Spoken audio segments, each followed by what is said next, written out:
ሁላችንም እንደምናውቀው ኢትዮጵያ የ12.5 ቢሊዮን ዶላር የአየር መንገድ ፕሮጀክት ግንባታ ላይ ትገኛለች በአሁኑ ሰዓት። አዎ ትክክል ነው፣ 12.5 ቢሊዮን ዶላር። ይሄ ወደ ኢትዮጵያ ብር ሲመነዘር ወደ 2 ትሪሊየን ብር አካባቢ ይጠጋል። አንዳንድ ጊዜ እንደዚህ አይነት ቁጥሮችን ስንሰማ ቶሎ ብለን የማለፍ ዝንባሌ ስለሚኖረን ራሳችንን ቆም ብለን መጠየቃለን። ምን ያህል ነው ይሄ ገንዘብ? አክቹአሊ በእንግሊዝኛ የታወቀ ምሳሌ ያለ ይሄንን የሚያስረዳን እንደሚሉት ከክርስቶስ ከተወለደበት ቀን ጀምሮ እስከ ዛሬ አንድ ሰው በቀን 1300 ዶላር ወይም 290,000 ብር ከቆጠበ ምን ያህል ጊዜ ይፈጅበታል 1 ቢሊዮን ለመድረስ ብንል መልሱም ይመጣል 2026 ዓመት እስከ ዛሬ ማለት ነው። ዛሬ ነው ያህል ሰውዬ 1 ቢሊዮን ላይ የሚደርሰው። አሁን ይሄንን በ12 አባዙት።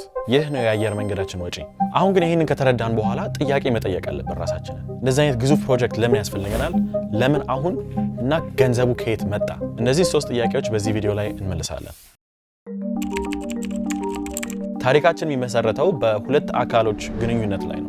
አንደኛው አካል ዛሃ ሀዲድ አርኪቴክትስ ይባላል፣ የቤጂንግን ግዙፍ የዳሽንግ ኤርፖርት ዋና መሪ። ሁለተኛው አካል ደግሞ የኢትዮጵያ አየር መንገድ በሲኢኦ መስፍን ጣሰው በቀለ የሚመራ በፈረንጅ ሰዓት አቆጣጠር 2024 እስከ 2025 ይህንን ፕሮጀክት በተዘጉ በሮች በስተጀርባ ስብሰባ ያካሂዳል። በጃንዋሪ 2026 ደግሞ ጠቅላይ ሚኒስትር ዶክተር አብይ አህመድ ይህንን ፕሮጀክት በምርቀት ስነስርዓት አከናውነዋል። ዛሬ ታላቅ ቀን ነው። ይህንን በማስመልከቱ ደግሞ በ2030 ዓመተ ምህረት በፈረንጅ አቆጣጠር የመጀመሪያውን ፌዝ እንዲያጠናቀቅ ታቅደዋል። በዚህ ደረጃ ወደ 60 ሚሊዮን ህዝብ የሚጠጋ የማስተናገድ አቅም ይኖረዋል ብሎ ይታሰባል። ይሄም እንዳለ ግን እስካሁን ጥያቄያችን አልተመለሰም። ገንዘቡ ከየት መጣ?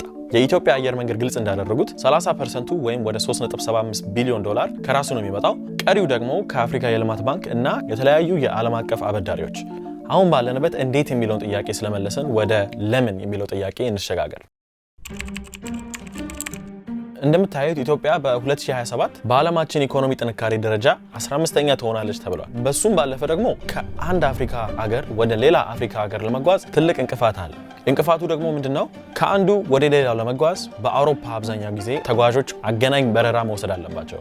ይህንን ችግር ለመፍታት አህጉራችን ውስጥ የራሳችንን አየር መንገድ ያስፈልገናል ማለት ነው። ያ ሁሉ ተጓዥ ቦታ ያስፈልገዋል። በሱ ባለፈ ደግሞ በትንሽ ቁጥር አይደለም የምናወራው። በአመት ምናልባት ከ110 ሚሊዮን በላይ ተጓዥ በኢትዮጵያ እንዲያልፍ እድሉ ይከፈትለታል ማለት ነው። ይሄስ ለኢኮኖሚያችን ምን ማለት ነው ብለን ራሳችንን እንጠይቅ እንደገና። እውነት ለመናገር ይሄ በቢሊዮኖች በሚቆጠሩ ዶላሮችን ለሀገራችን ገቢ ያደርጋል ማለት ነው። ቱሪዝምን በለው፣ የስራ ፈጠራን በለው፣ የውጭ ኢንቨስትመንትን በለው፣ በእንግሊዝኛ እንደሚባለው the sky is the limit as to how high you can climb። በመጨረሻ ላይ ይህንን ቪዲዮ እስከዚህ ድረስ ካያችሁት ላመሰግናችሁ እፈልጋለሁ። በዛም ባለፈ ደግሞ ለበለጠ ሰፖርት ለማድረግ ከፈለጋችሁ ይህንን ቪዲዮ ላይክ አድርጉት፣ ሼር፣ ኮሜንት እና ስለ ሀገራችን ያላችሁ ጥያቄ ካለ ኮሜንት ላይ አስቀምጡልንና በመጪው ጊዜ ቪዲዮ ሰርተን ጥያቄያችሁን ለመመለስ ጥረት እናደርጋለን።